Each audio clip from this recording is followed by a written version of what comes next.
বানার পরে আমার দাসী ওই ঘরের মধ্যে ছিল সুয়াইবা।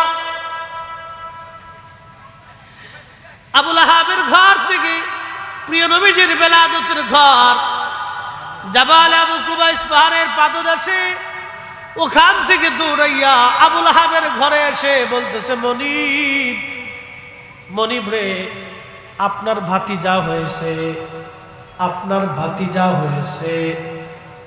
আমার দাসী দৌড়ে এসে আমাকে খুশির সংবাদ দিল। আমি বসা ছিলাম, বসা থেকে উঠে দাঁড়াইলাম, দাঁড়াইলাম এই শাহাদাত আঙ্গুল, যে আঙ্গুলে সোমবারের দিন পানি জমে, এই আঙ্গুল দিয়ে দাসীর ইশারা করে বললাম, দাসী সুয়াইবা, তুই আমার ভাতিজার জন্মের সুসংবাদ দিলি, যা যা, তোরে আজাদ করে দিলাম, মুক্ত করে দিলাম, তোরে স্বাধীন করে দিলাম, তুমি মুক্ত বাতাসে ঘুরে বেড়াও। যে শাহাদাত আঙ্গুল দিয়ে দাসীর আজাদ করে দিয়েছিলাম আমি, আমার রাসূল, আমার ভাতিজা আখির নবী বেলাদতে খুশি হইয়া, শুধু খুশি হওয়ার কারণে আমি এই আঙ্গুল দিয়ে ইশারা করে আমার দাসী আজাদ করে দেওয়ার কারণে আমার মালিক, আমার মৌলা, আমার আল্লাহ প্রত্যেক সোমবারের দিন আসার সাথে সাথে আমার হাতের আঙ্গুলে পানি জমাইয়া আমি আবু লাহাবের আযাব আল্লাহ হালকা বানায় দেয়। একবার জোরে বলবেন কি আল্লাহু আকবার? না না, আরো জোরে বলেন আল্লাহু আকবার। নবীর বেলাদাতে খুশি হওয়ার জন্য, নবীর মিলাদে জন্ম মুবারকে আগমনে খুশি হইয়া দাসী আজাদ করার কারণে আবু লাহাবের মতো কাট্টা কাফেরের আযাব যদি আল্লাহ তার উপরে দয়া দৃষ্টি দিতে পারে, আল্লাহ যদি ইহসান করতে পারে, তাহলে আমরা নবীজির আগমনে খুশি হইয়া মাহফিল সাজাইয়া আল্লাহর শুকর আদায় করিয়া জিকির করিয়া মানুষে খাওয়াইয়া আল্লাহ আমাদের জীবনের গুনাহ মাফ করতে পারে কি পারে না? আল্লাহর কোরআন বলে, হাবিব, সূর্য আমি আল্লাহকে সেজদা দেয়, সূর্য আমি আল্লাহকে সেজদা দেয়, চাঁদ আমি আল্লাহকে সেজদা দেয়, নক্ষত্র আমি আল্লাহকে সেজদা দেয়। বন্ধু, খুব মনোযোগ দিয়ে কথাগুলি শুনবেন। আল্লাহ বললেন, সূর্য আশ-শামসু ওয়াল কমার, সূর্য এবং চাঁদ আমি আল্লাহকে সেজদা দেয়, আন-নুজুম, নক্ষত্রগুলি আমি আল্লাহকে সেজদা দেয়, ওয়াল জিবালু, পৃথিবীতে বড় বড় পাহাড় আছে, বিরাট বড় বড় পাহাড়। পৃথিবীর সবচেয়ে বড় পাহাড়ের নাম হলো মাউন্ট এভারেস্ট, উচ্চতা আছে 29,000 ফিট। পৃথিবীর সবচেয়ে গভীর সমুদ্রের নাম হলো প্রশান্ত মহাসাগর, এর সর্বোচ্চ গভীরতা হলো ট্রায়াঙ্গল যাকে বলা হয়, এই 36,000 ফিট তার গভীরতা। পৃথিবীর সবচেয়ে বড় পাহাড়ের নাম মাউন্ট এভারেস্ট। আল্লাহ বলেন, হাবিব, ওই পাহাড়টাও আমি আল্লাহকে সেজদা দেয়, কিন্তু মাউন্ট এভারেস্ট যত বড়ই হোক না কেন, সে জান্নাতের পাহাড় না। পৃথিবীতে একটা পাহাড়ের নাম হলো উহুদ, এই উহুদ একমাত্র জান্নাতের পাহাড়। আল্লাহর নবী বললেন, উহুদ আমাকে ভালোবাসে, আমি নবী উহুদকে ভালোবাসি।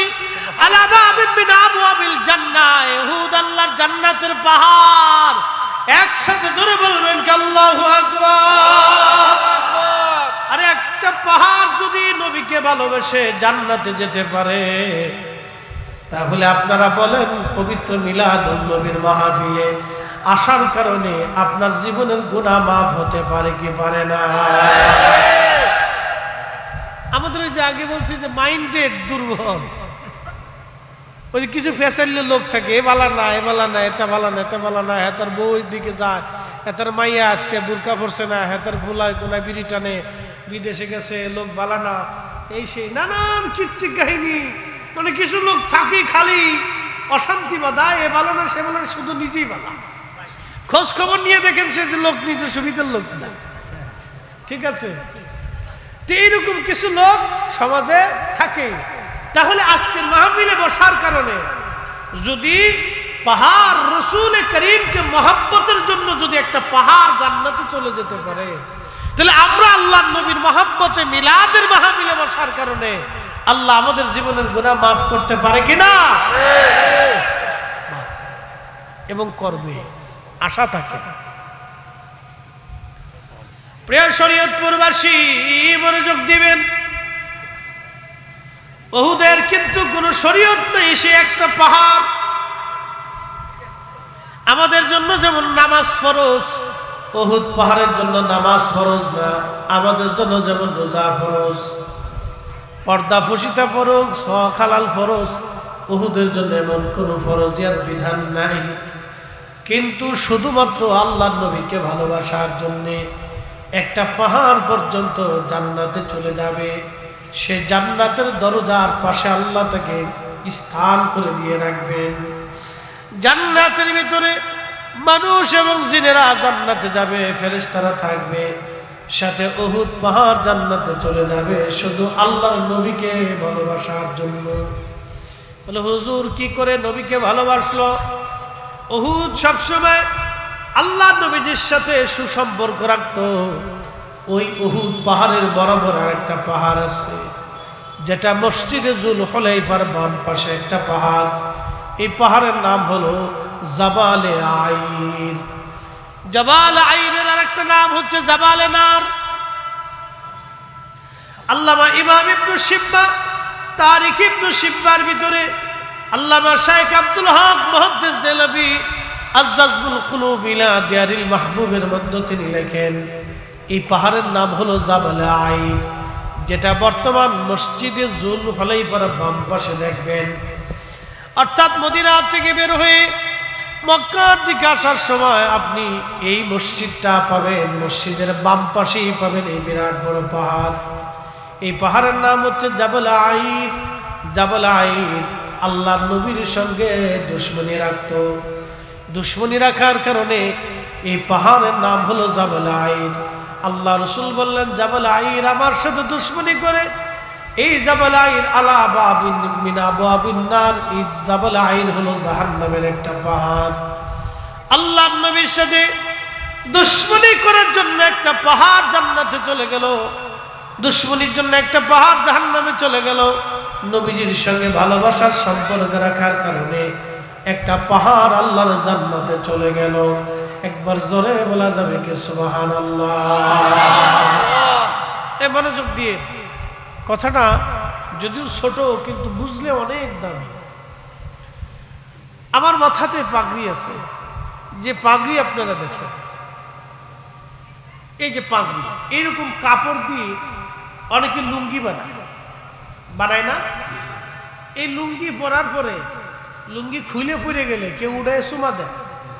আচ্ছা, অনেকে জাঙ্গে বানায়, মানে লেংটু তো লেংটু খুলে গেলে পড়ে গেলে কেউ কেউ উড়ায় চুমা দেয়। আচ্ছা, অনেকে এই কাপড় দিয়ে মোজা বানায়, এটি কি খুলে ফেলানোর পরে উঠানোর পরে চুমা দেয় না। আচ্ছা, এই কাপড় দিয়ে একজনের টুপি বানায়। কি বানায়? টুপিটা মাথার থেকে পড়ে গেলে অনেকে ঝাড়া দিয়ে চুমা খায়, আরে টুপিটা পড়ে গেছে। কাপড়ের কারণে দাম বাড়ে নাই, দাম বাড়ছে রসুলের কারণে। আল্লাহু আকবার কইলেন না? কার কারণে? জোরে জোরে জোরে আজকে ক্লাস করাই দিয়ে যায়। কার কারণে? রসুলের কারণে দাম বাড়ে। তাহলে নবীর কারণে আমাদের দাম বাড়বে না? রসুলের কারণে, আল্লাহর হাবিবের কারণে যদি নবীজির টুপির কারণে যদি কাপড়ের দাম বাড়ে, নই টুপিটাও নবীজির সাথে সুন্নতের সাথে সম্পর্কিত হওয়ার কারণে যদি টুপির ইজ্জত বাড়ে, কাপড়ের মূল্য বেড়ে যায়, তাহলে আজকের মাহফিল মিলাদুন নবীর মাহফিল, এই মাহফিলের সম্পর্ক আমার রসুলের সাথে হওয়ার কারণে এই মাহফিলের দাম তো বাড়ছে, সাথে আমাদেরও দাম বাইরে গেছে। কথা কোন ঠিক কিনা? এটা বুঝাটা আপনাকে বুঝতে হবে। ঝগড়া করলে ঝগড়া করিয়া আল্লাহরে কেউ পাই নাই। এক বেটা গান লেখছিল, এত লাফাস কেন তোরা, এত লাফাস কেন? লাফায় যদি খুদারে পাওয়া যাইতো তাহলে আগে পাইতো ব্যাং। কি কথা কর না কেন? ব্যাঙের চাইতে তার আমরা বেশি লাফাই না। বেশি লাফাইয়ে যদি আল্লাহ পাওয়া যাইতো তাহলে ব্যাঙের আল্লাহ পাওয়া যেত। তো লাফালাফি করে ঝগড়া করে আল্লাহ পাওয়া যায় না, নবী পাওয়া যায় না। বরং এশক দিয়ে, কলিজা দিয়ে, ভালোবাসা দিয়ে আল্লাহ এবং তার রসুলকে রাজি খুশি করা যায়। কথা কোন ঠিক কিনা? তা আমাদের দুস্থ। প্রিয় মুসলমান আমার, খুব মনোযোগ দিয়ে কথাগুলি শুনবেন। আল্লাহ রাব্বুল আলামিন আমাদেরকে, এই জন্য আরবিতে একটা প্রবাদ আছে, শারফুল মাকিনা ওয়া শারফুল মাকান, শারফুল মাকানে ওয়া শারফুল মাকিন। কিছু জায়গার কারণে মানুষের দাম বাড়ে, কিছু মানুষের কারণে জায়গার দাম বাড়ে। একটু মনোযোগ দিবেন। আপনারা বলেন এটা কিসের বাগান? জান্নাতের। যারা বলেন কিসের বাগান? জান্নাতের বাগান যে কইলেন আপনি, জান্নাতের বাগান যে বললেন, এটা তো আমি বলি নাই। 1450 বছর আগে রহমতের নবী নিজে বলে গেছেন, হিলাকুল জিকির হুয়া রিয়াদুল জান্নাহ। যেই মজলিসে আল্লাহর জিকির হয় এটা দুনিয়ার সাধারণ কোনো জায়গা না, এটা আল্লাহর বেহেশতের বাগান। কথা বলেন ঠিক কিনা? এই যে বেহেশতের বাগানে আমরা বসছি, এখন আমরা সবাই আল্লাহর মেহমান। কার মেহমান? আল্লাহ। তো মেহমানের সাথে আল্লাহ কি আচরণ করে? আল্লাহ মেহমানের সাথে বেজার হয়? আল্লাহ রাসূল বলছেন, তোমার বাড়িতে যদি মেহমান যায় তাহলে মেহমানকে তোমরা সম্মান করো। তোমরা যদি আখিরাতকে বিশ্বাস করো, পরকালকে বিশ্বাস করো, তাহলে মেহমানকে তোমরা সম্মান করো, মেহমানকে তোমরা তাজিম করো। আপনার বাড়িতে যদি একজন সনাতন ধর্ম হিন্দু লোক মেহমান হয়, তাহলে তার নিরাপত্তা, তার খাবারের ব্যবস্থা, সম্মানের ব্যবস্থা আপনাকেই করা লাগবে, যেহেতু সে আপনার মেহমান। মেহমান যদি ভিন্ন ধর্মেরও হয়, সে আপনার ঈমান আকীদা মানে না, সে অন্য ধর্মে, তারপরও সে আপনার মেহমান। তাকে খাবার দেওয়া, যত্ন করা, সম্মান করা, নিরাপত্তা দেওয়া আল্লাহ আপনার উপর দায়িত্ব দিয়ে দেয়। সে মেহমান, তাকে সম্মান করতে হবে। তাহলে আল্লাহর মেহমান আজকে আমরা। যদি দুনিয়ার মানুষের উপরে হুকুম হয় মেহমানকে সম্মান করা, তাহলে আজকে আমরা আল্লাহর মেহমান। তাহলে আল্লাহ আমাদের সাথে কেমন আচরণ করবে বুঝতেই পারতেছেন। আল্লাহর ওয়াদা, আমার বান্দারা মাহফিল থেকে বের হয়ে যাওয়ার আগে আমি আল্লাহ আমার বান্দার জীবনের গুনাহ মাফ করে দেব।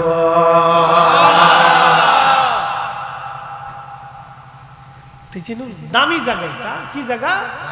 দামি জায়গা। কিন্তু মাটি বসে রয়েছেন, মাটি ভিজে, এই সাধারণ এটা কি চাটাই। মাহফিলে কিন্তু সাধারণত শত শত কোটি টাকার মালিক যারা, তারা কিন্তু মাহফিলে বসে না। কি কথা কর না কে? তারা মাহফিল দেয়ও না, কপালে তো থাকা লাগবে। হ্যাঁ, মাহফিল তারা দেয়ও না, মাহফিলে বসেও না, তারা মাহফিলে আসেও না, তাদের ছেলেপেলেরা বসেও না। তাদের অধিকাংশ ছেলেপেলেরা হলো বোতল সার মুড়ি। বোতল সারে তো চিনেন নেই আপনারা? এই যে বোতল শাহ, বোতল শাহ নাম বলছি, বোতল শাহ। এই বোতল সার মুড়ি আমাকে দরবেশ বাবা যিনি ছিলেন আগে 60,000 কোটি টাকা মেরে দিচ্ছেন। দরবেশ বাবার ছেলে ওই দুবাইতে না কোন জায়গায় বিবাহ বার্ষিকীতে 350 কোটি টাকা খরচা করছে। তাহলে বুঝেন কত বড় গরিব লোক। 350 খরচা করছে, তাহলে কি পরিমাণে গরিব। হ্যাঁ, খয়রাতি, কত প্রকারের খয়রাতি। কিন্তু আমার দেশে কত মা টাকার অভাবে একটু ওষুধ কিনতে পারে না, এটা অপারেশন করতে পারে না। কি কথা কর না কেন? টাকার অভাবে অপারেশন করতে পারে না। আমার কত বাবা টাকার অভাবে ভালো কিছু খাইতে পারে না।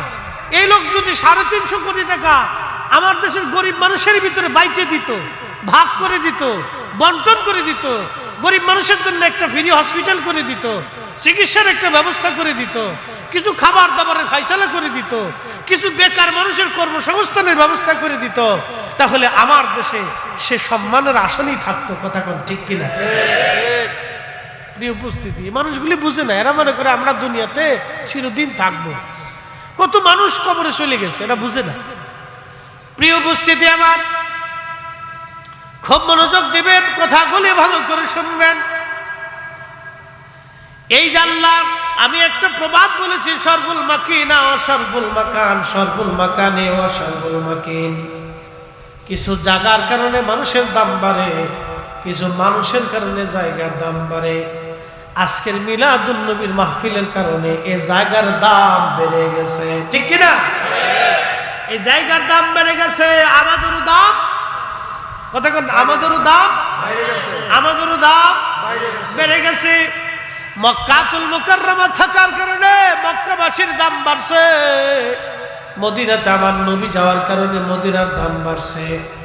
শাহজালাল রহমাতুল্লাহ আলাইহি সিলেটে থাকার কারণে ওনার বারগাহে দরগাহে মাজার শরীফে 750 বছর ধরে কোটি কোটি মুসলমান জিয়ারতে যায়। কি কথা কন না কেন? কোটি কোটি মুসলমান জিয়ারতে যায়। বাংলাদেশে অনেক অর্থনীতিবিদ, রাজনীতি ব্যক্তিত্ব, প্রেসিডেন্ট, প্রধানমন্ত্রী, রাষ্ট্রপতি অনেকে ছিলেন, কবরে চলে গেছে। তারও আগে রাজা বাদশারা ছিলেন, তারাও কবরে চলে গেছে। অনেকে সাম্রাজ্যের অধিকারী ছিলেন, তারাও কবরে চলে গেছে। আমাদের দেশের মজলুম, আমাদের দেশের একজন মজলুম নেতা, তার নাম না, আমি বলতেছি আমাদের দেশের প্রথম রাজা, যিনি স্বাধীন রাজা ছিলেন, নবাব সিরাজউদ্দৌলা, তিনি তো মজলুম, অত্যাচারের শিকার। উনি যদি থাকতেন তাহলে বাংলার রূপ এরকম ছিল না, বাংলা আরো সুন্দর ছিল, আরো সুন্দর থাকতো, আমরা আগে থেকেই স্বাধীন থাকতাম। তা আমাদের দেশের স্বাধীন রাজা নবাব সিরাজউদ্দৌলা, তিনিও কবরে চলে গেছে। আচ্ছা বলেন, ওনাদের কবরের পাশে কেউ যায়? একসাথে বলেন, একসাথে বলেন যায়। কিন্তু খান জাহান আলীর মাজারে এখনো মানুষ যায়, কথা কোন ঠিক কিনা? শাহজালাল ইয়ামানি মুজাররিদের মাজারে এখনো মানুষ, ও যতদিন পর্যন্ত থাকবে ততদিন মানুষ যাবে যাবে, বন্ধ হবে না, কথা কোন ঠিক কিনা? ওনারা মুকুটহীন সম্রাট, সাম্রাজ্যহীন সম্রাট, ওনারা মন্ত্রী পরিষদহীন সম্রাট। আল্লাহ ওনাদেরকে এমন এক সাম্রাজ্য দিয়ে দিছে যে দুনিয়ার মানুষের প্রতি কোটি কোটি কোটি কোটি মানুষের হৃদয়ে ওনাদের প্রতি আল্লাহ মোহাব্বত সৃষ্টি করে দিছে। প্রিয় ভাইরা আমার, খুবই মনোযোগ দিবেন। শাহজালাল রহমাতুল্লাহ আলাইহি সিলেটে থাকার কারণে সিলেটের দাম বেড়ে গেল। হযরত হুজুর গাউসে পাক মহিউদ্দিন আব্দুল কাদের জিলানী রহমাতুল্লাহ আলাইহি ইরাকের বাগদাদে ঘুমিয়ে থাকার কারণে সেখানকার দাম বেড়ে গেল। কোটি কোটি কোটি কোটি মুসলমান তিনাদের জিয়ারতে এখনো যায়। দেখেন, আল্লাহর ওলি ইন্তেকাল করলেন, কত রাজা মহারাজারা চলে গেছে, কত রাজা গেল, মহারাজা গেল, কত বাদশা চলে গেল, কত জমানা চলে গেল। আজও পর্যন্ত হুজুর গাউসে পাকের মাজার শরীফ কেউ ভাঙ্গে নাই। কি কথা কন না কেন? কত রাজা চলে গেছে, কত সাম্রাজ্য চলে গেল, এমনকি খোদ মুসলমানদের দুশমন মার্কিন প্রশাসন ইরাকে হামলা করে ইরাক দখল করে নিল, তারপরেও তারা কিন্তু হুজুর গাউসে পাক রহমাতুল্লাহ আলাইহির মাজার ভাঙ্গে নাই। তার আগে যারা ছিলেন প্রেসিডেন্ট সাদ্দাম হোসেন, তিনিও ভাঙ্গেন নাই। তার আগে যারা ছিল তারাও ভাঙ্গেন নাই, তার আগে যারা ছিল তারাও ভাঙ্গেন নাই। যুগ যুগ যুগ যুগ ধরে চলে আসতেছে, কেউ ভাঙ্গার সাহস পর্যন্ত আজও করে নাই। কারণ ওরা মুকুটহীন, মুকুটহীন, সাম্রাজ্যহীন, আল্লাহ প্রদত্ত সম্রাট। ওনাদের দোয়ার আশায় কোটি কোটি মানুষ ওনাদের জিয়ারতে যায়। কথা বলেন ঠিক কিনা? আল্লাহর বাংলাদেশ, শহীদ গাজীর বাংলাদেশ, রহম করো আল্লাহ, রহম করো আল্লাহ। এই শাহজালালের বাংলাদেশ, শাহপরানের বাংলাদেশ, রহম করো আল্লাহ, রহম করো আল্লাহ। আল্লাহুম্মা সাল্লি আলা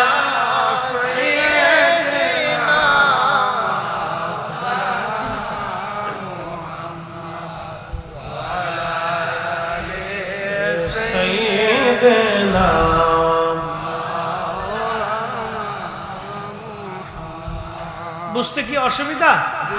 তাহলে এই মিলাদুন নবীর মাহফিল কি চলবে? আগামী বছর বন্ধ হয়ে যাক নাকি বলেন? হ্যাঁ হ্যাঁ, জোরে বলেন, জোরে জোরে, হাত উঁচু করে বলেন। চলবে চলবে, নারে তাকবীর, নারে রিসালাত, আহলে সুন্নাত ওয়াল জামাত, পবিত্র ঈদ মিলাদুন নবী। আল্লাহ কবুল করুক বলেন আমিন। ধরে রাখবেন, চালাবেন। এটা কে পছন্দ করুক না করুক সেটা তার ব্যক্তিগত বিষয়, ওটা আমাদের ফাংশন। দোকানের সব মাল কিন্তু সবার পছন্দ হয়, এক একজনে এক একটা পছন্দ হতে পারে, থাকবে। এটা ভিন্ন মত থাকবে, মত পার্থক্য থাকবে, এটা আগেও ছিল, এখনো আছে, এটা কিয়ামত পর্যন্ত থাকবে। কেউ যদি মনে করে যে আমি এই মতামত সব একবার মিসমার করে সমান করে দেব, অসম্ভব। কোনোদিনও এটা ছিল না। ইসলামের আদিকাল থেকে মত পার্থক্য চলে আসতেছে, এটা কিয়ামত পর্যন্ত চলে। আমরা যদি মনে করি যে অমুক দল আমি বাংলাদেশ থেকে তারাই দেব, এটা হবে না। আমরা যদি মনে করি কওমি জামাত তবলিগ এটা বাংলাদেশ থেকে একবার তারাই দেব, তাও হবে না। ওগুলো হবে না, সম্ভব না, এগুলি অসম্ভব। আমরা যদি মনে করি যে এই জামাত ইসলাম বাংলাদেশ থেকে তারাই দেব, তাও হবে না। আবার তারা যদি মনে করে যে আমরা বাংলাদেশ থেকে পীর মাশায়েখ যারা আছে তাদেরকে সব তারাই দিয়ে সব বঙ্গোপসাগরে পাঠাই দিব, তাও হবে না। এই সবাইকে দিয়ে একটা দেশ, কি কথা কন না, ঠিক কিনা? সবাইকে দিয়ে কি একটা দেশ, সবাইকে দিয়ে একটা দেশ চলে, এটা আল্লাহরই হিকমত। এই মত পার্থক্যতার কারণে কিন্তু ইসলামের জয় থাকে। এই যে ধরেন আপনারা যদি পবিত্র মিলাদুন নবীর মাহফিল এটা না করতেন, যদি আপনাদের এটার স্পিড না থাকতো, তাহলে কিন্তু আজকের মাহফিল হইতো না। কথা কন না কেন? হইতো। এই গ্রামের নাম কি?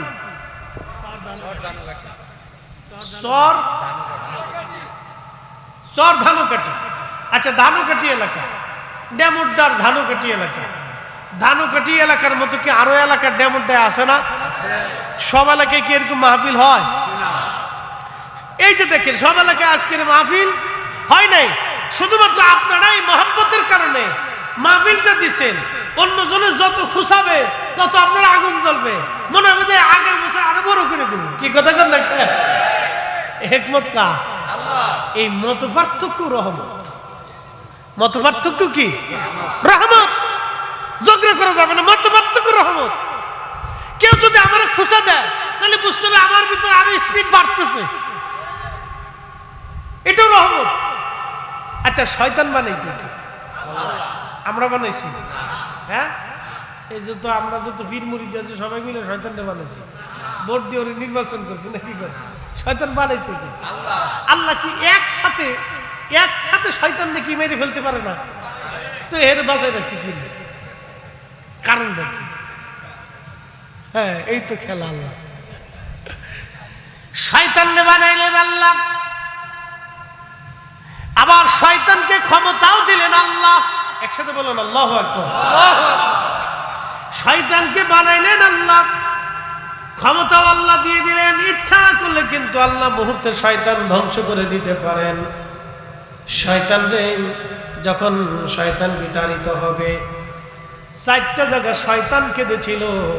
1 নাম্বার, শয়তান যখন আল্লাহ থেকে বিতাড়িত হলো, আমার আল্লাহ বলেন ওয়া কানা মিনাল কাফিরিন,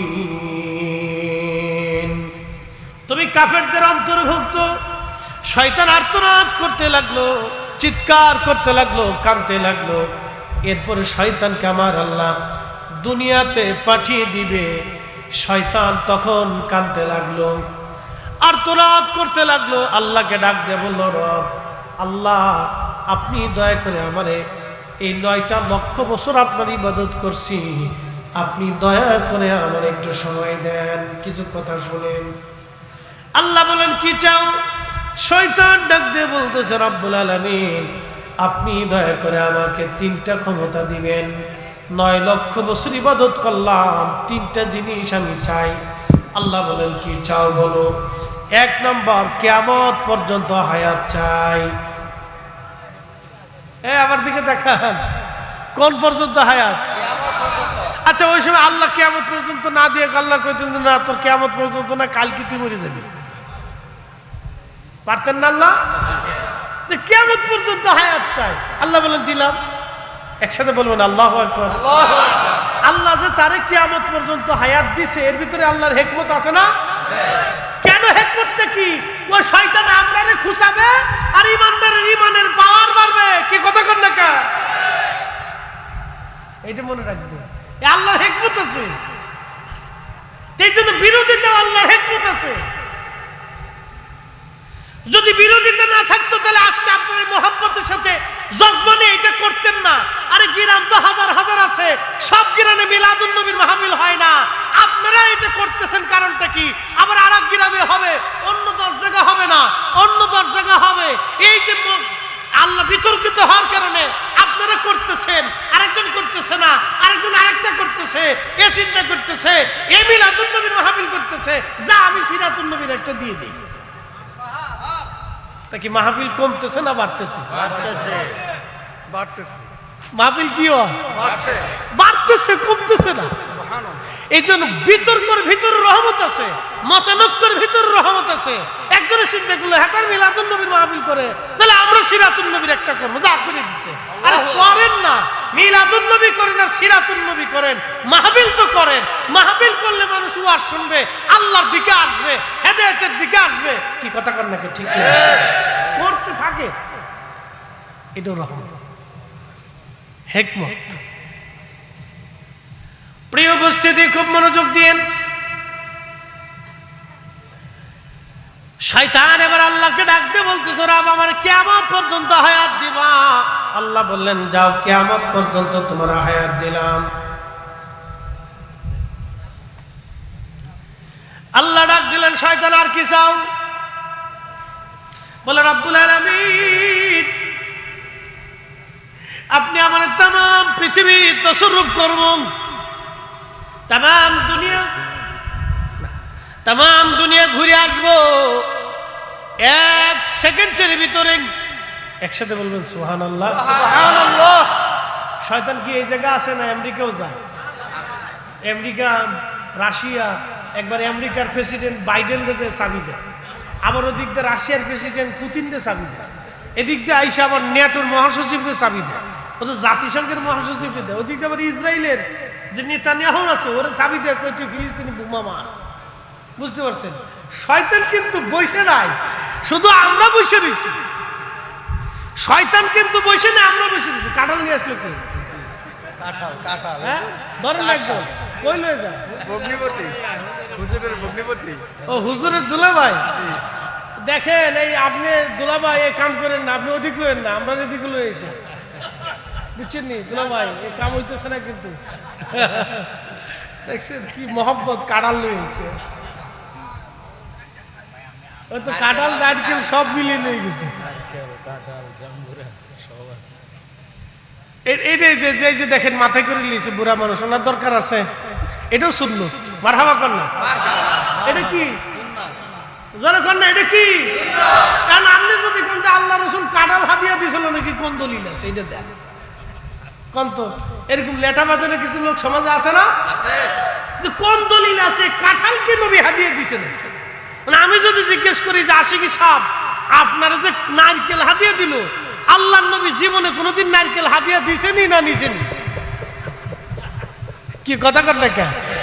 আমি যদি এখন পেঁয়াজ বাঁধানোর চেষ্টা করি তাহলে পেঁয়াজ লেগে যাবে, কিন্তু সমাধান হবে না। এই জন্য কিছু লোকের মন থাকে বক্র, হেরাকে মিলাদুন নবী করবা, দলিল আসেনি, দলিল আসেনি। কি কথা কর না কেন?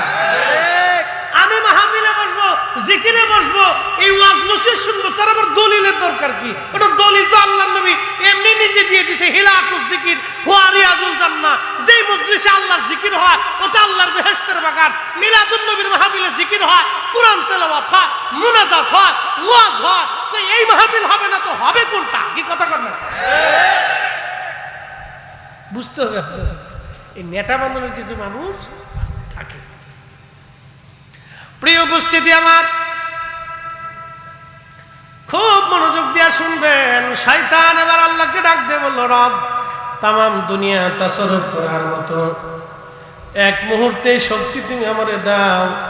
আল্লাহ রাব্বুল আলামিন বললেন শয়তান তাও দিলাম, আর কি চাও তুমি? বলে রব্বে কারীম, তুমি আমারে এই তোমার বান্দার রক্তের সিনা দিয়ে ঢুকে, রগের সিনার ভিতর দিয়ে ঢুকে ঢুকে ঢুকে ঢুকে এই কালবের মধ্যে বসে, দেখেন কোন জায়গা যাইতেছেন, কি পাওয়ার আল্লাহ তার দিছে। আল্লাহ ইচ্ছা করলে না দিলেও পারত, কিন্তু কেন দিছে পরে বলতেছে। এই রগের সিনার ভিতর দিয়ে ঢুকে ঢুকে ঢুকে ঢুকে কালবের মধ্যে বসে বসে আমি তোমার বান্দারে ধোঁকা দিব। নামাজ পড়িস না, রোজা রাখিস না, সুদ খা, ঘুষ খা, অকাম কর, কুকাম কর, গীবত কর, তহমত দে, হজ করিস না, যাকাত দিস না, ভেজাল বাঁধা, নেঠা বাঁধা, শয়তানি কর, এই সমস্ত ধোঁকা দিয়ে দিন গুনাহ করে করে আল্লাহ তোমার বান্দারে জাহান্নামী বানাবো।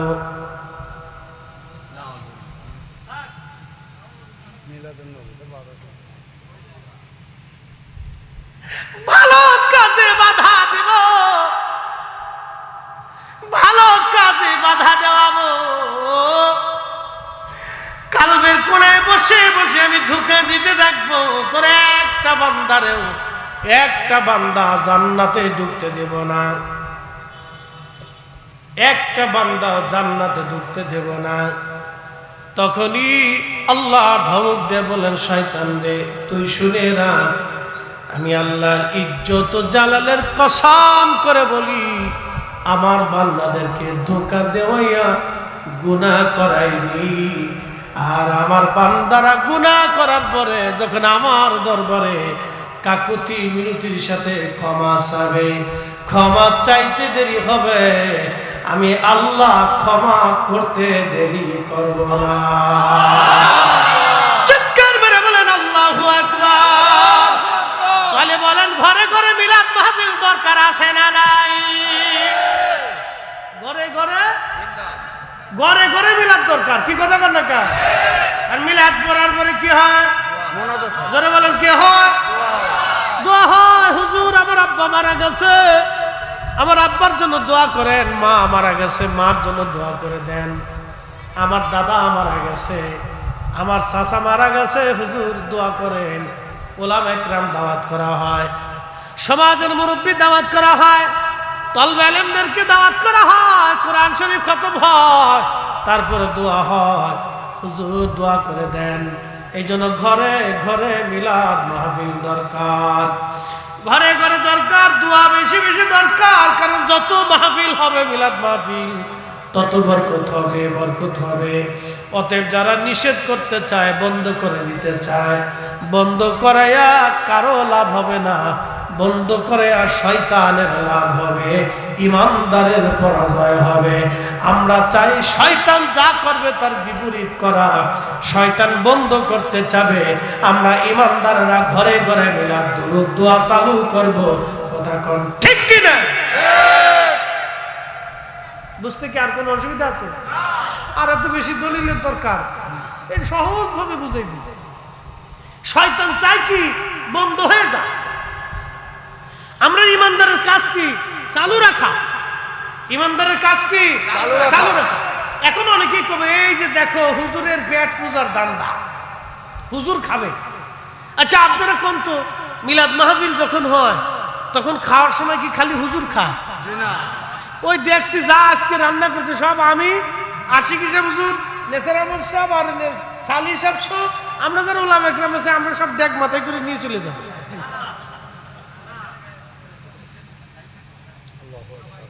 কিছু মানুষের আসলে বদ ধারণা থাকে, আমরা তো সব নিয়ে চলে যাব না, সব আমরা খাবো না, সবাই মিলেই খাবে। কি কর না মারহাবা? আমাদের মিলাদে শত শত কোটি টাকার মালিক কিন্তু আসে না, আসে গ্রামের মধ্যবিত্ত গরিব শ্রেণী। কি কথা কর নাকি? ঠিক কিনা? মধ্যবিত্ত গরিব শ্রেণী, আমাদের আত্মীয় স্বজন, আশেপাশে প্রতিবেশী, যারা আমার খাবারে তার হক আছে, এরকম কিছু লোক আমাদের মিলাদে দোয়াতে তারা আসে। তো আপনার রিজিক থেকে আপনি তারে খাবার দিলেন, মেহমানদারি করলেন, কারণ আপনি তারে দাওয়াত করেছেন, কিছু খাওয়ানো আপনার দায়িত্ব। আপনি তারে দাওয়াত করলেন, কিছু খাওয়ানো আপনার দায়িত্ব, আপনার উপরে দায়িত্ব। সে আপনার মেহমান, আপনি মেজবান। মেজবানের দায়িত্ব কিছু না থাকলেও অন্তত এক পেয়ালা পানি দিয়ে হলো মেহমানদারি করা। হাজিরিন, আল্লাহর নবীকে জিজ্ঞেস করা হলো, ইয়া রাসূলুল্লাহ, ইসলামের মধ্যে উত্তম কাজ কি? নবীজি বললেন, তুতঈমুত তুআম, মানুষকে খাওয়াও। মানুষকে কথা কন না, মানুষে আচ্ছা কথা না কই, কথা না বলি। মানুষে এই ওই বাচ্চাদেরকে ভিতরে বসাই দেন, ভিতরে যারা দাঁড়ানো আছে বসাই দেন। ভলেন্টিয়ার এখানে যারা আছে, এই এই ভাইরা কি আপনার কি মাইকের মাইকের তাহলে এখানে কথা বলা যাবে না ভাই, আমার ডিস্টার্ব হয়, একটু দূরে যাবে, ওদিকে ওদিকে দাঁড়ায় বা আশেপাশে একটু দূরে সে বলে, আল্লাহুম্মা সাল্লি আলা সাইয়্যিদিনা মুহাম্মদ আলা আলি সাইয়্যিদিন নবী রাহমাতুল লিল আলামিনের নাম মুবারক মুহাম্মাদুর রাসূলুল্লাহ। মুহাম্মাদুর রাসূলুল্লাহ যেখানে পাইছে ওই জায়গায় সুমা লাগাইতো, সুমা লাগায়া চোখে লাগাইতো। একসাথে বলবেন সুবহানাল্লাহ। না আরো জোরে বলেন। মানে তাওরাতের মধ্যে লেখা মুহাম্মাদুর রাসূলুল্লাহ সাল্লাল্লাহু আলাইহি সাল্লাম, এইখানে সুমা লাগাইতো, চোখের মধ্যে লাগাইতো, কপালে লাগাইতো। একবার জোরে বলবেন কি মারহাবা। আরে মুসা, আমার আখিরি নবীর পবিত্র নামের ইজ্জত করার জন্য, তাজিম করার জন্য আমি রব আমার বান্দার 200 বছরের জীবনের গুনাহ আমি আল্লাহ আমার বান্দারে মাফ করে দিছি। সুবহানাল্লাহ, সুবহানাল্লাহ। আমার রাসূলের ইজ্জতের কারণে আল্লাহ তারে মাফ করে দিল। একটু চিন্তা করেন, 200 বছরের গুনাহ আল্লাহ তার মাফ হয়ে গেলে শুধু একটা আমলের জন্য আল্লাহ তাকে মাফ করে দিলেন। 200 বছরের গুনাহ রাত্রিবেলা ইবাদতটা করার জন্য আল্লাহ তাকে ক্ষমা করে দিলেন। হযরত মুসাকে আল্লাহ বলেন, মুসা তাড়াতাড়ি যাও। আল্লাহু আকবার।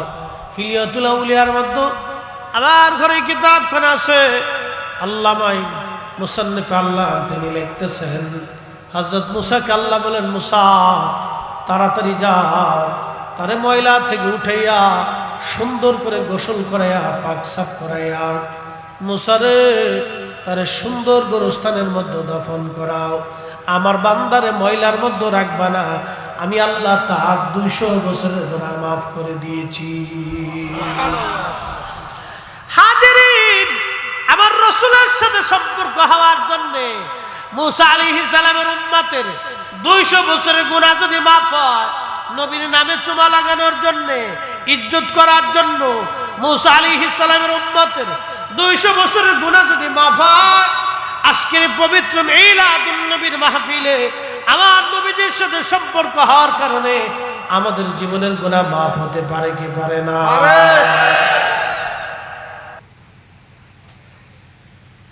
বিতর্ক যার করার দরকার করুক, ওগুলি দেখার সময় আমাদের হাতে নাই। ক্ষমা যেখানে আমরা আছি সেখানে, আমার রাসূল যেখানে আমরা আছি সেখানে। শোনেন, আবু লাহাব মরে গেছে। আবু লাহাব খুব ভালো লোক ছিল নাকি বলে? কোরআন আল্লাহ বলতেছেন, তাব্বাত ইয়াদা আবি লাহাবি ওয়া তাব্বা মা আগনা আনহু মালুহু ওয়া মা কাসাব। দেখছেন, তার বিরুদ্ধে আল্লাহ একটা সূরা নাযিল করছে, সূরা লাহাব। আল্লাহ রাব্বুল আলামিন তার বিরুদ্ধে একটা সূরা নাযিল করলেন, সূরা লাহাব। এত বড় কাফের মারা গেল। মারা যাওয়ার পরে আব্বাস রাদিয়াল্লাহু আনহু ঘুমানো, স্বপ্নের ঘরে দেখতেছে, স্বপ্নের ঘরে হযরত আব্বাস রাদিয়াল্লাহু আনহু দেখতেছে আবু লাহাবকে কবরের ভিতরে জাহান্নামের মধ্যে দেখা যায়। জিজ্ঞেস করলেন, কিরে আবু লাহাব কেমন আছিস ভাই আমার? শোনেন, এই বাচ্চাদেরকে দিক সরাই দেন তো পিছনে। এ বাবুরা পরে আসিস, বাবা যা, তোরা পরে আসিস, পরে আসিস বাবা, দোয়া করার সময় আসিস। ছোট মানুষ তো, বাজারে মানে চটপটি লটপটি বাদাম চানাচুর খাওয়া শেষ হয়ে গেছে, ওরা চিন্তা করছে এই জায়গা যায়। যাক, ওদেরকে বসাই দেন, হ্যাঁ, আর মহব্বত করে বসাই দেন, ওরা ছোট মানুষ তো বুঝে না, বসাই দেন, বসলে ওদের কিছু কাজ হবে, শুনলে কাজ হবে। তো দেখেন আবুল আহাব কত বড় কাঠটা কাফের, মরে গেছে। তা আব্বাস রাদিয়াল্লাহু আনহু স্বপ্ন দেখতেছে, আব্বাস আমার নবীজির আপন চাচা, আবুল আহাবও চাচা। তা আব্বাস রাদিয়াল্লাহু আনহুর ভাই ছিল আবুল আহাব। তো ভাইরে স্বপ্ন দেখতেছে, স্বপ্ন দেখে জিজ্ঞেস করতেছে, আবুল আহাব রে কেমন আছিস? তো বলতেছে, আব্বাস আমি ভালো নাই, খুব কষ্টের মধ্যে আছি। তোমরা ঈমান আনছো, আমি ঈমান আনতে পারি, আমার জন্য অনেক বড় সর্বনাশ হয়েছে। আব্বাস রে তুই তো কালেমা পড়ছিস, আমি তো ঈমান আনতে পারি। কিন্তু আব্বাস শোন রে, সোমবারের দিন আল্লাহ আমার আযাব রে হালকা করে দেয়। আর জোরে বলেন তো, কোন বারে? কোন বারে? সোমবার। হযরত আব্বাস রাদিয়াল্লাহু আনহু জিজ্ঞেস করলেন, আবুল আহাব সোমবারের দিন আল্লাহ তোমার আযাব হালকা করে দেয় কোন কারণে বলবা? আবুল আহাব ডাক দিয়ে বলতেছে, আব্বাস রে সোমবারের দিন আমার এই যে শাহাদাত আঙ্গুল, এই আঙ্গুলের আগার মধ্যে পানি জমে, ওই পানি আমি চুষে চুষে আমার কলিজা ঠান্ডা করি, আমার আযাব আল্লাহ হালকা করে দেয়। বলে আব্বাস শোন, একটা মাত্র কারণে, আমার ভাতিজা মুহাম্মদ আমিন যখন দুনিয়াতে তশরীফ এনেছিল, নবীজি পৃথিবীতে তশরীফ আনার পরে আমার দাসী ওই ঘরের মধ্যে ছিল সুয়াইবা। আবুল আহাবের ঘর থেকে প্রিয় নবীজির বেলাদতের ঘর জাবাল আবু কুবাইস পাহাড়ের পাদদেশে, ওখান থেকে দৌড়াইয়া আবুল আহাবের ঘরে এসে বলতেছে, মনিব, মনিব রে আপনার ভাতিজা হয়েছে, আপনার ভাতিজা হয়েছে। আমার দাসী দৌড়ে এসে আমাকে খুশির সংবাদ দিল। আমি বসা ছিলাম, বসা থেকে উঠে দাঁড়াইলাম, দাঁড়াইলাম এই শাহাদাত আঙ্গুল, যে আঙ্গুলে সোমবারের দিন পানি জমে, এই আঙ্গুল দিয়ে দাসীর ইশারা করে বললাম, দাসী সুয়াইবা তুই আমার ভাতিজার জন্মের সুসংবাদ দিলি, যা যা তোরে আজাদ করে দিলাম, মুক্ত করে দিলাম, তোরে স্বাধীন করে দিলাম, তুমি মুক্ত বাতাসে ঘুরে বেড়াও। যে শাহাদাত আঙ্গুল দিয়ে দাসীর আজাদ করে দিয়েছিলাম আমি, আমার রাসূল আমার ভাতিজা আখির নবী বেলাদতে খুশি হইয়া, শুধু খুশি হওয়ার কারণে আমি এই আঙ্গুল দিয়ে ইশারা করে আমার দাসী আজাদ করে দেওয়ার কারণে আমার মালিক, আমার মৌলা, আমার আল্লাহ প্রত্যেক সোমবারের দিন আসার সাথে সাথে আমার হাতের আঙ্গুলে পানি জমাইয়া আমি আবুল আহাবের আযাব আল্লাহ হালকা বানায় দেয়। একবার জোরে বলবেন কি আল্লাহু আকবার? না না, আরো জোরে বলেন আল্লাহু আকবার। নবীর বেলাদাতে খুশি হওয়ার জন্য, নবীর মিলাদে জন্ম মুবারকে আগমনে খুশি হইয়া দাসী আজাদ করার কারণে আবুল আহাবের মতো কাট্টা কাফেরের আযাব যদি আল্লাহ তার উপরে দয়া দৃষ্টি দিতে পারে, আল্লাহ যদি ইহসান করতে পারে, তাহলে আমরা নবীজির আগমনে খুশি হইয়া মাহফিল সাজাইয়া আল্লাহর শুকর আদায় করিয়া জিকির করিয়া মানুষে খাওয়াইয়া আল্লাহ আমাদের জীবনের গুনাহ মাফ করতে পারে কি পারে না? আপনি ঝগড়া করতে পারেন, ঝগড়া করতে পারেন, ওটা আপনার ফাংশন। আপনি তর্ক করতে পারেন, বিতর্ক আপনার আসতে পারে, এটা আপনার বিষয়। এখানে আমি আপনার সাথে বিতর্ক করতে পারবো, কারণ আবু লাহাবের যদি আল্লাহ ইহসান করতে পারে তাহলে আমারে করবে না। কারণটা কি? কথা কর না, আমার যুক্তিকতা আছে কিনা, আমার প্রমাণ আছে কিনা যে আবু লাহাবের মতো কাট্টা কাফের যার বিরুদ্ধে আয়াত নাযিল করলেন, তাব্বাত ইয়াদা আবি লাহাবি ওয়া তাব্বা মা আগনা আনহু মালুহু ওয়া মা কাসাব। আল্লাহ তার ধ্বংস নিজে আল্লাহ লানত করছে।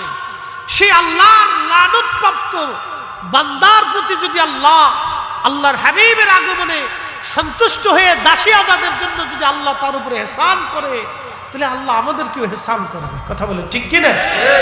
আল্লাহ আমাদেরকেও ইহসান করবে, এটা আল্লাহর রুলস। কি আল্লাহ কি এই আল্লাহর ভিতরে কি পার্সিয়ালিটি আছে নাকি? হ্যাঁ, যে আল্লাহ হেরে মাফ করবে আর হেরে করতো না, এরকম কোন সিস্টেম আছে? আল্লাহ বলছেন ইন্নাকা লা তুখলিফুল মিআদ, আমি আল্লাহর ওয়াদার কোনো খেলাফ নাই, আমি আল্লাহর ওয়াদার কোনো খেলাফ নাই। আবু লাহাব আল্লাহ মাফ করে দিয়েছে, আবু লাহাব আল্লাহ ইহসান করেছে, দয়া করেছে, ক্ষমা না ইহসান করছে। কি করছে? ইহসান করছে, দয়া করছে। কি? সোমবারের দিন আসলে তার হাতের আঙ্গুলের ভিতরে পানি জমে এই পানি চুষে চুষে সে তার কলিজা ঠান্ডা করে।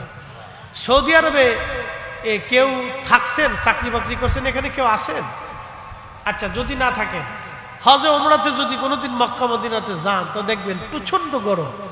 এবছরে আপনার আশিকি হুজুর হজে গেছিলেন, আমিও ছিলাম হজে, তো একসাথেই দুইজন মক্কাতে হেরেমে দেখা সাক্ষাৎ হয়েছে, মাঝে মধ্যে কথাবার্তা হয়েছে। তো যা হোক, এই বছরে প্রচন্ড গরম। আল্লাহু আকবার, যে কি প্রচন্ড গরম! এই গরমের তো কোনো সীমানা নাই। হাজিদের যে কি পরিমাণ কষ্ট হয়েছে। আমার পাশেই আরাফার মাঠে এক মিশরি হাজি ছটফট করে মরে গেল গরমে। আমার সামনেই একবার আমাদের তাঁবুর সাথে আরেকজন মারা গেল, আর একজন কোন রকম দম চলতেছে। এই ডাক্তার এসে স্যালাইন দিছে, ওখানে তো হসপিটাল খুব দুর্ভেদ্য, কোন রকম এসে স্যালাইন দিয়ে রাখছে হাজি। আহা, কি কষ্ট! প্রচন্ড গরমে হাজি ছটফট করতে করতে মরে গেল। এরকম বহু হাজি মরে গেছে, কেউ রাস্তায় পড়ে রয়েছে। কঠিন প্রচন্ড গরমে শুধু পানির পর পানি, ঠান্ডা পানি খাইতে খাইতে খাইতে খাইতে জান শেষ হয়ে গেছে। পানির পর পানি, এ মনে করেন 2-10 লিটার পানি খেয়ে ফেলছি। পরে পেশাব করতে এসে দিকে হলুদ, মানে ঘামে সব বেরিয়ে কাপড়ের সাথে মিশে দিয়ে আবার গরমে শুকাই গেছে, এরকম অবস্থা হচ্ছে। তো শুধু পানির তৃষ্ণা, পানির তৃষ্ণা। দুনিয়াতে যদি এরকম পানির তৃষ্ণা হয়, তাহলে কবরের আযাবের তৃষ্ণাটা কেমন হবে? সেই তৃষ্ণা আল্লাহ আমার রাসূলের বেলাদাতে খুশি হওয়ার জন্য আল্লাহ আবু লাহাবের মতো কাট্টা কাফেরকে আল্লাহ ইহসান করছে। আঙ্গুলে পানি জমাইয়া আল্লাহ তার কলিজা ঠান্ডা করে। সোমবারের দিনে, সপ্তাহে একদিনে আল্লাহ তার কলিজা ঠান্ডা করে দেয়, শুধু আল্লাহ রাসূলের আগমনের মহব্বতের কারণে। যদি এটা হতে পারে, তাহলে আমাদেরও আল্লাহ ইহসান করিয়া আমাদেরও গুনাহ আল্লাহ মাফ করবে। কথা বলেন ঠিক কিনা? আমরা আশা করতেই পারি আল্লাহ আমাদেরকে ইহসান করবে, কারণ আল্লাহ বৈষম্য নাই। আল্লাহর কাছে কোনো বৈষম্য নাই যে এরে মাফ করছি আর এরে করতাম না, এরে করছি এরে করতাম না। আল্লাহর কাছে এটা নাই। আল্লাহর কাছে সূত্র মতো আসলে মাফ হয়ে যাবে, সূত্র অনুযায়ী আসলে মাফ হয়ে যাবে। আল্লাহর সূত্র অনুযায়ী যদি কেউ এসে পড়ে, তো আল্লাহ তারে ক্ষমা করে দেবে। আল্লাহর ওয়াদা কখনো খেলাফ হয় না। মোহতারাম উপস্থিতি, আল্লাহ আমাদেরকে এই সমস্ত ভালো কাজ করার তৌফিক নসিব করুন, বলেন আমিন। বেশি বেশি যেন এই সমস্ত ভালো কাজ করতে পারি। কথা বলেন ঠিক কিনা? আল্লাহ আমাদের হায়াত মৌতের মাঝখানে কি দিছে? একটু ছোট্ট জীবন দিছে। এই জীবনে কি করতে হবে? সুন্দর সুন্দর আমল করতে হবে, ভালো ভালো আমল আমাদেরকে করতে হবে। এগুলো যদি আমরা করতে পারি, তাহলে আমরা জীবনে সাকসেস হব, কামিয়াব হব। প্রিয় মুসলমান আমার, তো যেই কথাগুলি বলছিলাম, যে আল্লাহ কোন সময় কাকে মাফ করে দিবে আমাদের কারোই তো জানা নাই, ক্ষমা করে দিবে কারো জানা নাই। মুসা আলাইহিস সালামের উম্মতের গুনাহ মাফ হয়ে গেল 200 বছরের। আমার রসুলকে কেন্দ্র করে নবীর তাজিমের জন্য আবু লাহাবের আযাব আল্লাহ হালকা করে দিলেন আমার নবীকে কেন্দ্র করে। বন্ধু আমার, উস্তুনে হান্নানে একটা মরা কাঠ, এখনো মসজিদে নববীতে সেই মিম্বর শরীফ, যে মিম্বরে আল্লাহর নবী বসতেন, মিম্বর শরীফ থেকে হুজরা শরীফ পর্যন্ত মিন রিয়াজুল জান্নাহ, জান্নাতের বাগান। আল্লাহর নবীর মিম্বর শরীফ থেকে রওজা শরীফ পর্যন্ত জান্নাতের বাগান। এই মিম্বর শরীফের নিচে উস্তুরে হান্নানাকে আল্লাহ রাব্বুল আলামিন নবীর সাহাবীরা দাফন করে রাখলেন। নবীজি বললেন, কিয়ামতের মাঠে আমি উস্তুরে হান্নানাকে নিয়ে মেহেশরের মাঠে আমি তাকে নিয়ে জান্নাতে চলে যাব। একটা মরা কাঠ জান্নাতে চলে গেল নবীকে কেন্দ্র করে। একসাথে বলা যাবে আল্লাহু আকবার।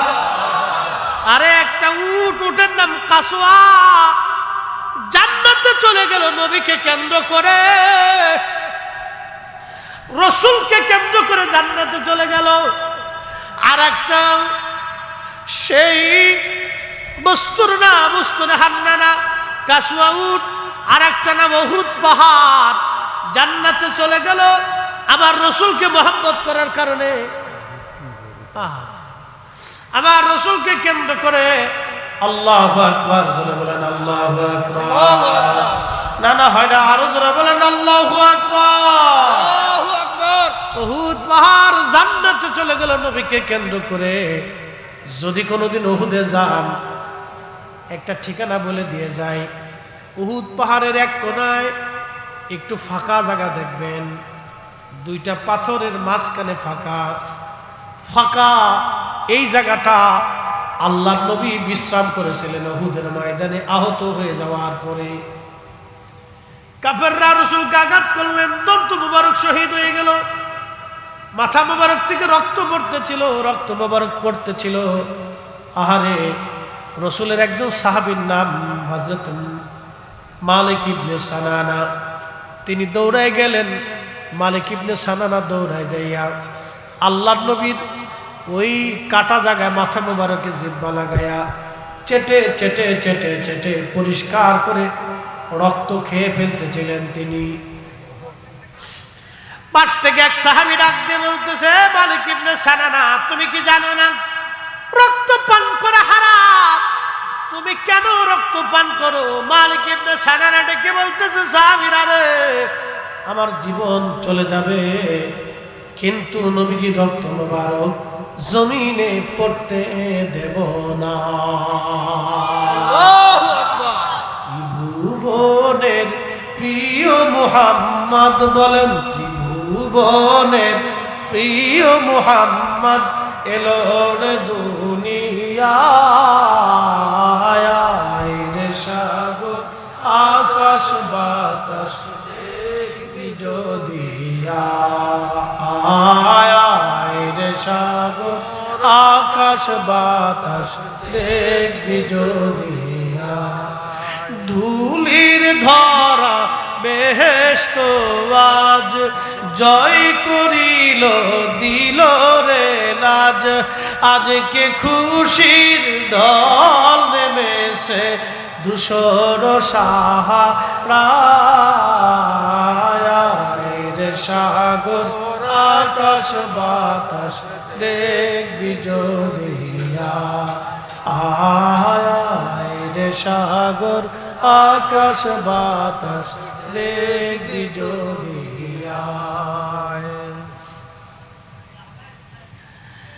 আল্লাহর নবী ডাক দিয়ে বলতেছে, সাহাবীরা, যদি জান্নাতি মানুষ তোমরা দেখতে চাও, আমার মালিকের চেহারার দিকে তাকাও, কারণ আমার রক্ত মালিক ইবনে সানানা পান করেছে, তার শরীরের সাথে রক্ত মিশে গেছে। আমি নবীর রক্ত যার শরীরের সাথে মিশে যায়, সে জাহান্নামে যাবে না, জাহান্নামের আগুন তারে পোড়াবে না। চিৎকার মেরে জোরে বলবেন কি আল্লাহু আকবার।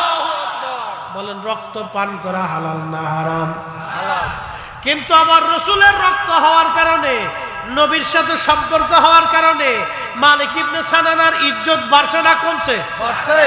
নবীর সাথে নেসবত হওয়ার কারণে বাড়ছে না কমছে? মসজিদ কার ঘর? মসজিদে যে পাথর আপনার বাড়িতে সেই পাথর, মসজিদে যেই বালি আপনার বালি একই রকম বালি, মসজিদে যেই সিমেন্ট আপনার বাড়িতে সেই একই কোম্পানির সিমেন্ট, মসজিদে যে টাইলস আপনার বাড়িতে একই কোম্পানির টাইলস। কিন্তু মসজিদে যাওয়ার কারণে আপনি জুতা পাই দিলেন না, কিন্তু আপনার ঘরে থাকার কারণে জুতা পরলেন। মসজিদে গেল জুতা পরলেন না, কারণ কি? মসজিদের সম্পর্ক কার সাথে? আল্লাহর সাথে। আল্লাহর সাথে হওয়ার কারণে মসজিদের দাম বাড়লো না কমলো? আজকের মাহফিল আমার নবীর সাথে সম্পর্ক হওয়ার কারণে এই মিলাদুন নবীর মাহফিলের দাম বাড়লো না কমলো? আমাদের দাম বাড়লো না কমলো? তাহলে মাহফিল হবে না বন্ধ হবে? চলবে কি চলবে না?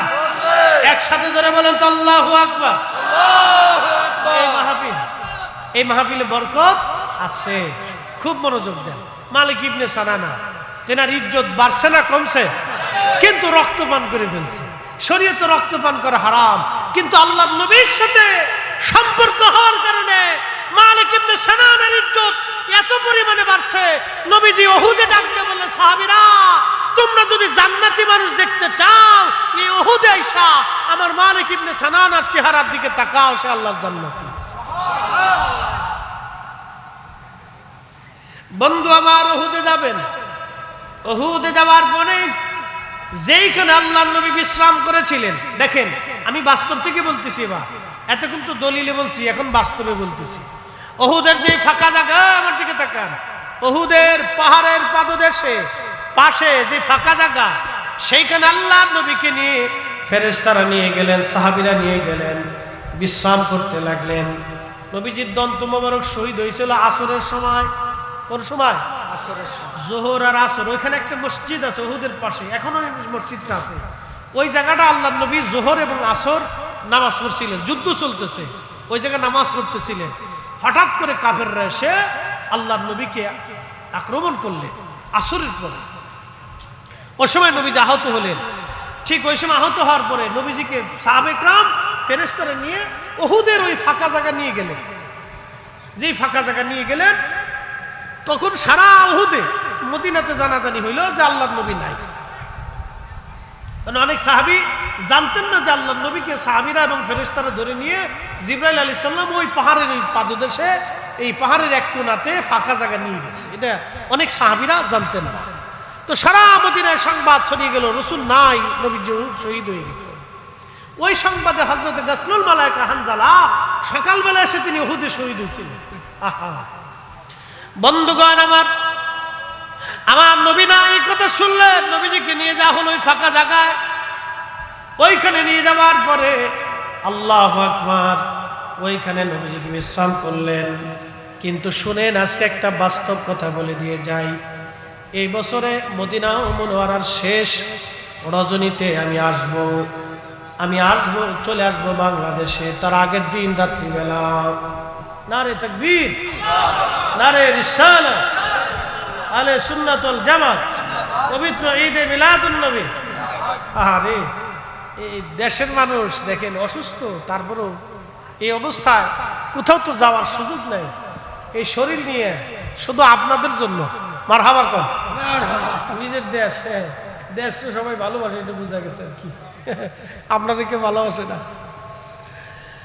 যাক আলহামদুলিল্লাহ, আল্লাহ হায়াতে তয়বা নসিব করুক, সকলে বলে না আমিন।